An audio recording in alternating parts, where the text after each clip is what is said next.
My name is Carlos Moretti, a 42-year-old lawyer living in the serene coastal town of Puerto Sereno. For years, I believed my life was as close to perfect as it could get. I had a beautiful family, a loving wife, Helena, a passionate teacher who I had been married to for 12 years, and two wonderful children, Laura, 10, and Raphael, 7. Everything seemed in place, until little by little, I began to sense something was off. Helena, once so engaged and present, began to withdraw. She spent more and more time away from home, claiming work commitments or social gatherings that kept her out late. I brushed it off, perhaps out of fear of confronting what my instincts were telling me. Then one Friday, my world was shattered. I received a phone call from an unfamiliar woman's voice. Her words hit me like a punch. "Your wife is cheating on you. This afternoon, she'll be at the Lighthouse Hotel, room 306. I was paralyzed. A flood of disbelief and confusion rushed through me, but one thing was clear. I had to know the truth. I immediately called my brother Felipe, my lifelong confidant. He had always been there for me, through the highs and the lows, and I knew he would help me now. I explained the call, and without hesitation, he offered his support. "Carlos, if it's true, you deserve to know," he said, his voice steady. "I'll go with you. Let's find out what's really happening." That afternoon, we quietly drove to the Lighthouse Hotel, the heavy silence between us filled with the weight of anticipation. We parked a block away and waited. My heart pounded in my chest as I saw Helena's car pull into the hotel parking lot. She stepped out, accompanied by Vera, a colleague from her school. They walked through the lobby, laughing together. Felipe's gaze flicked between me and the couple. "That's him, isn't it?" he asked, his tone a mixture of frustration and understanding. I nodded silently, my chest tightening with each passing second. Felipe, ever the pragmatist, suggested we document the moment.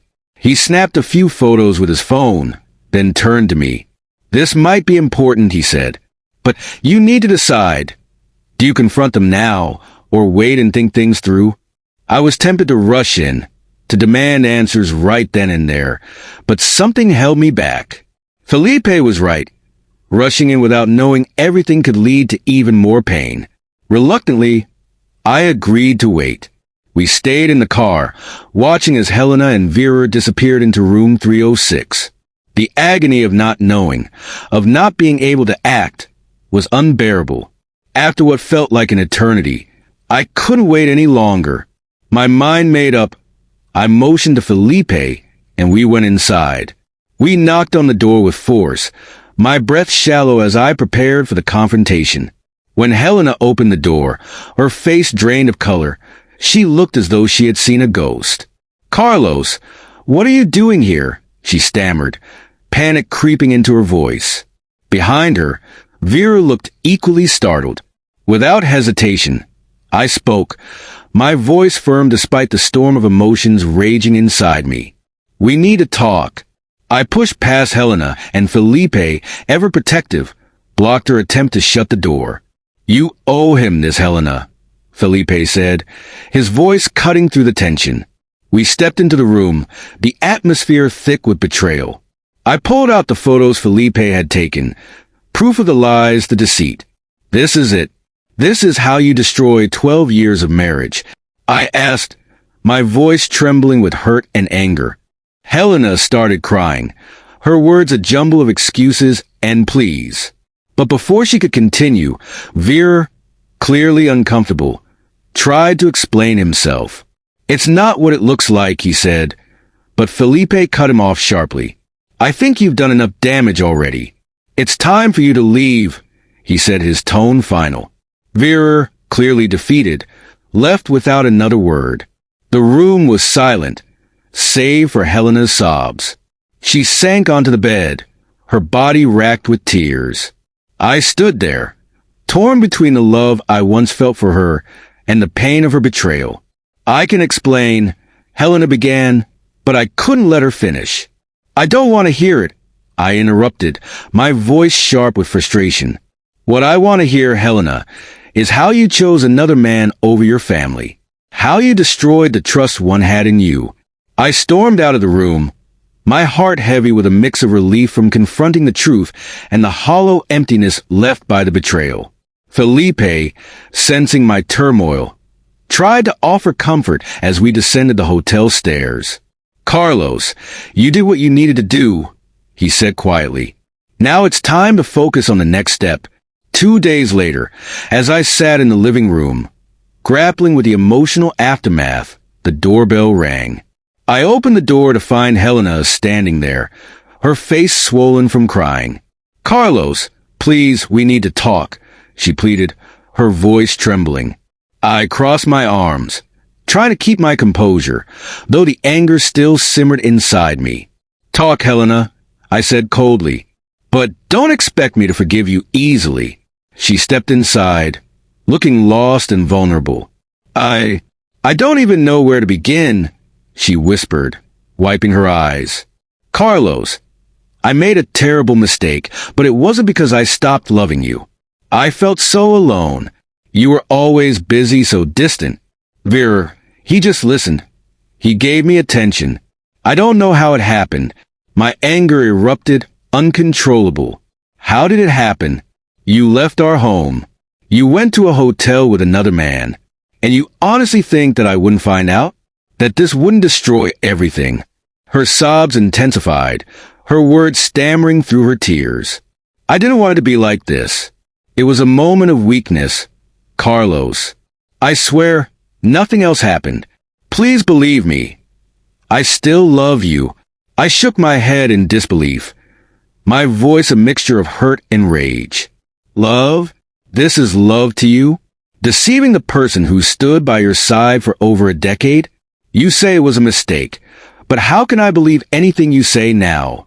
She collapsed to her knees, her hands covering her face. "Please, Carlos, think of the children. Think of everything we've built. I'll do anything to fix this. I can't lose you." I stepped back, my heart torn. Felipe, who had been in the kitchen, entered the room, sensing the intensity of the moment. "Carlos, maybe it's best for both of you to take a breath. Don't make any decisions right now, not in the heat of this moment." I looked at my brother, then back at Helena. "I need time," I said, my voice strained. "I don't know if I can forgive this. I don't know if I want to keep living this lie." Helena nodded slowly, her tears still falling. "I'll wait, Carlos. I'll prove to you that we can still be a family." As she left, the weight of silence settled over the room, thick and suffocating. Felipe placed a hand on my shoulder. "You did the right thing, Carlos. Don't rush this decision. Take your time." He was right, but the pain didn't lessen. While Helena worked to redeem herself, I battled my own emotions. A part of me still loved her, but the sting of betrayal was almost unbearable. Felipe insisted that I think things through calmly, advising me to let go of the anger that would only consume me. "I'm here for you, no matter what," he said, his unwavering support a lifeline during the storm. His presence, alongside my children, reminded me that I wasn't truly alone in this fight. After months of soul-searching and wrestling with my feelings, I made a decision. I told Helena that I was willing to try again, but under strict terms. "Helena, I still don't know if I can trust you, but for the sake of the children, I'm willing to try. We need to rebuild everything from the ground up. It will take total commitment from both of us," I said, my voice steady but laced with uncertainty. Felipe, though skeptical, supported me. "If this is what you want, Carlos, I'll help you through it, no matter the outcome." His loyalty gave me the strength I needed to move forward. Over time, Helena began to show real change. She cut all ties with Vera, attended therapy, and dedicated herself to our family. In turn, I learned to prioritize my children and my marriage. It wasn't easy, but each small step felt like a victory. Today, we are still working on rebuilding our relationship, one day at a time. I don't know what the future holds, but I'm willing to fight for my family. If there's one lesson I've learned through all of this, it's that true love requires effort, forgiveness, and above all, the courage to start over.